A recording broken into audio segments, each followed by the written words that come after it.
Hi, I'm Lisa. Welcome to my glass studio. In this video, I'd like to show you how to make one of my favorite pieces, one of my most popular sellers, called the Friendship Bowl.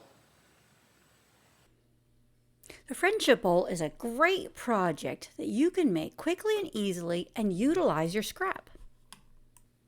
This Friendship Bowl is 6 inches by 6 inches. I start with a 3-inch square in the center. Then I select the scrap glass that I'd like to use. I built this project on a paper pattern with a perimeter line. I'm going to basically fill in the space between that 3-inch square in the middle and that outside line with scrap pieces.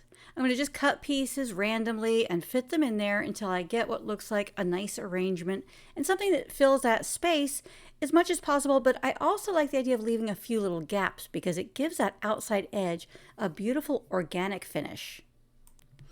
The bulk of the glass that I'm using is opaque because it shows really nicely. If I use a color in one place, I try to use it in at least 3 places. This creates continuity and causes the viewer's eye to move around the art. So even when I'm making something simple and quick like this, I still try to apply all of my design theory ideas to make sure my art is as strong as possible. Whether you're making something big or small, you always want to do your best work and you always want to apply those design theory ideas in order to make pieces that are really striking and memorable. And that's really what matters, is pieces that people are attracted to and then they want to have them because they give them a certain feeling, a certain casualness or certain ambiance that makes them just really desirable. This Amazon green is a really nice addition to the yellow, orange, and red.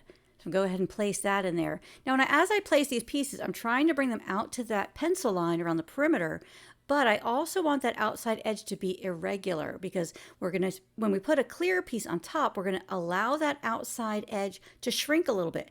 And that's what gives this project such a nice, unique appearance. And it's different from other things that have a real solid edge quality.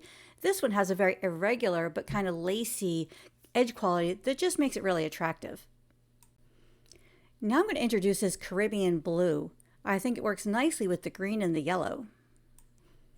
As I cut the glass, I'm trying to create long triangular shapes because I feel like they work best in filling this space. What we want to do is make sure this glass is in contact with that pink in the center and then comes all the way out to that outside line. We're going to place a piece of clear on top, and we want to make sure that clear bridges the square in the middle and these pieces around the perimeter. So you could use smaller pieces, but then you would just have to fill in more. So, use what you have on hand. If you have smaller pieces of scrap, this is a great time to use them. You could actually make this entire project out of scrap if that's what you wanted to do. It gives it a nice mosaic look. The advantage to the solid piece in the middle is it makes each one of these friendship bowls a little different.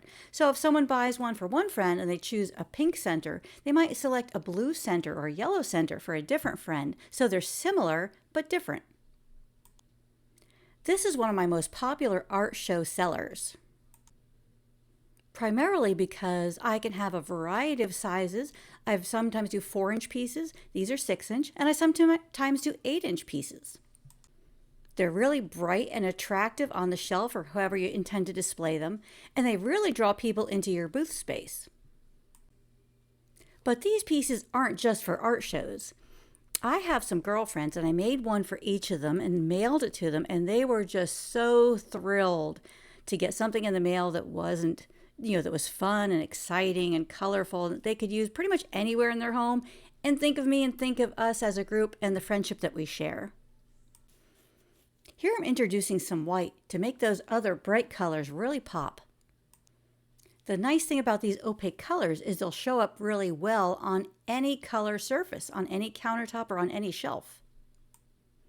And with such a variety of color, they'll go in any space, with any decor. And the playful, whimsical type of design that this just makes it so attractive to just about anybody. If the pieces extend beyond that outside line, I'm not real worried about it because those will shrink in. You just have to make sure that the piece is not too large to fit on your 6-inch slumping mold. I like to do the preliminary assembly on the paper pattern on my table. But now I'm going to bring in a small kiln shelf and trace this outer shape on there so I can build within the pencil line on this kiln shelf.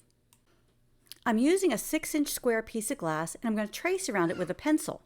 Now, if you don't have a glass piece this size, you could trace around a piece of stiff paper or just use a ruler to draw your lines.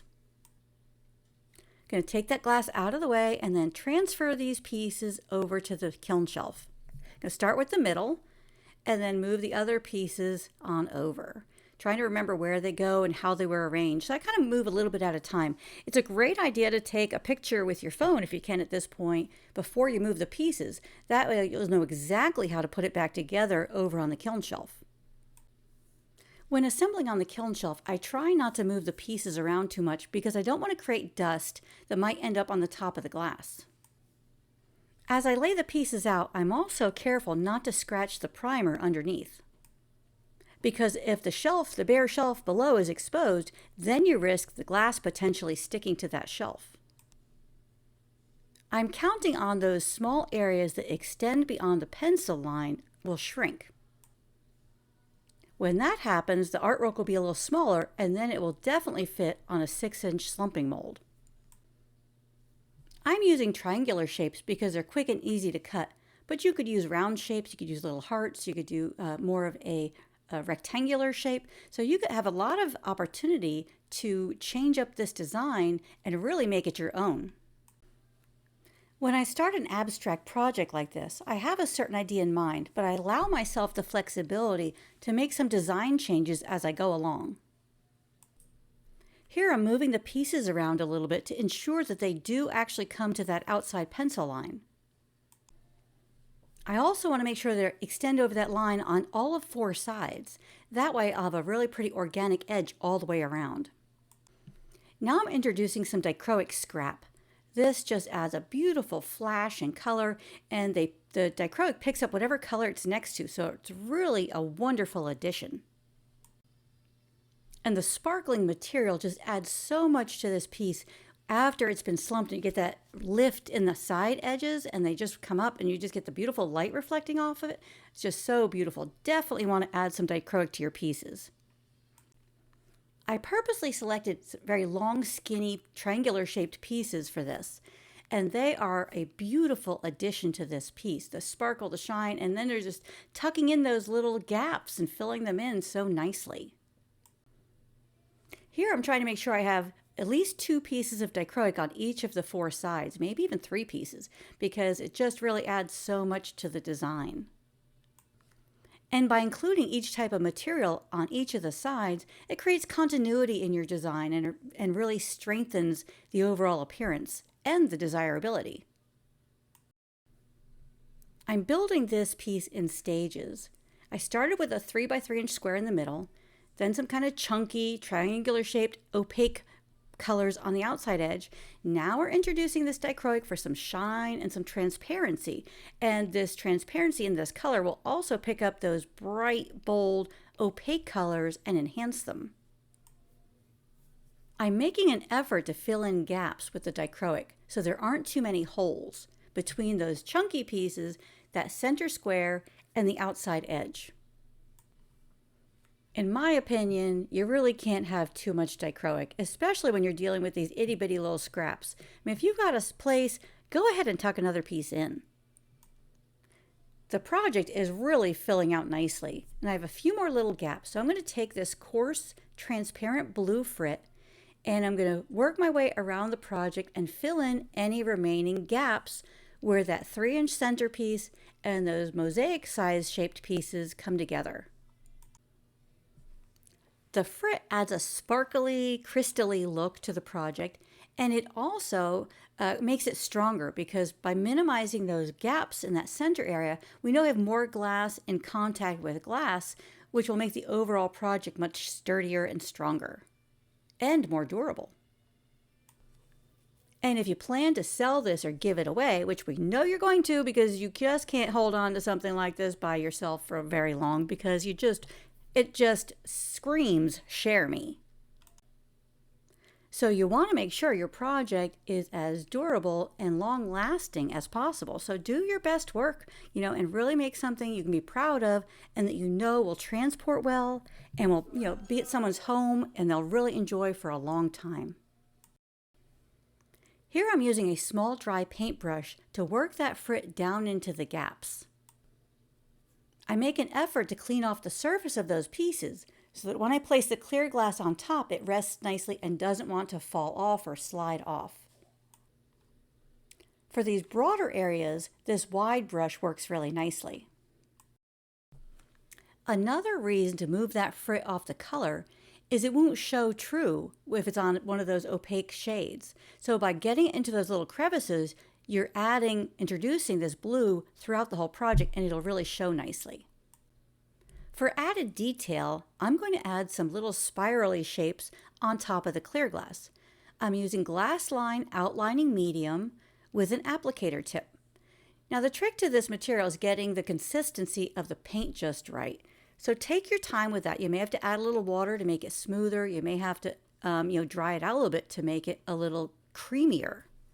Once I get the consistency just right, I'm going to go ahead and draw these little spirals on top of the glass. Then I'm going to add little dots just for fun. So get creative here. Just kind of, let your inspiration or your flow just kind of move and just have a good time.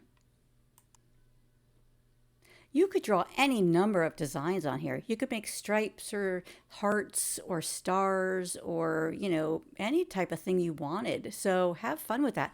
And that's another way to make each of these friendship bowls a little different. Now I'm taking these two little pieces that represent a heart and I'm adding them on top. They're two little half hearts, a green piece and a blue piece. I just really feel like those add a nice whimsical touch to the overall piece of art. This clear glass is smaller than the 6-inch perimeter. It measures 5 inches by 5 inches. So those colors definitely extend out beyond that clear. And then when it fires, look at this beautiful organic edge that we achieve. Having the clear glass in the middle ensures that the project will be really strong. Then having that irregular edge around the perimeter, those little pieces extending, gives it that whimsical, very organic, lacy kind of look. Now when you do this and the glass shrinks a little bit, it can be a little bit sharp. So here I'm taking a sickle stone just to take the rough edges or any sharpness off the points of those pieces of glass. You could use any type of glass file for this, even a nail file if you had one that was kind of coarse. It's a great thing to have in your studio just for opportunities like this where you need to take off a little bit of sharpness. I fired this to a full fuse temperature. So we're going to take the kiln shelf out of the kiln and then go ahead and introduce a square slumping mold. Now this mold is slightly larger than the project to ensure that it will slump nicely and won't fold over the edges. We're going to go ahead and close the kiln and fire this to the slumping temperature. And here it is coming out of the kiln with the beautiful shape, the colors, and look how the raised edges just make those pieces of glass really sparkle and shine. I hope you enjoyed learning how to make this piece, and I hope you make one for yourself very soon. It's also, if you're planning on doing art shows, it's a great piece that you can put together. You use scrap, which is always wonderful, and you end up with something that's really beautiful, and every one of them is unique and independent. So great piece to make. I hope you enjoy making them, and I hope you really enjoyed learning how to make it. So lots of fun today. Are you a YouTube follower? If you're not, please follow. We would love to have you. That way when I come out with new, fun, exciting videos, you'll be notified and you'll know immediately. You can go over there, check them out and see what's new and happening here in the studio, because we're always coming out with some sort of new video. We would love to include you in that. Also, please consider becoming a premium video member. We would love to have you. We have new videos coming out all the time, new topics. We're up to our 21st video course. So we've have a lot of great things there, three-dimensional pieces, advanced glass fusing techniques. It comes with an ebook with pictures, patterns, everything you need to complete that project. Plus step-by-step video instruction. What could be better? Anyway, enjoyed working with you today. Hope you have a wonderful afternoon. Hope you get some time out in your studio with your kilns. And until next time, happy fusing.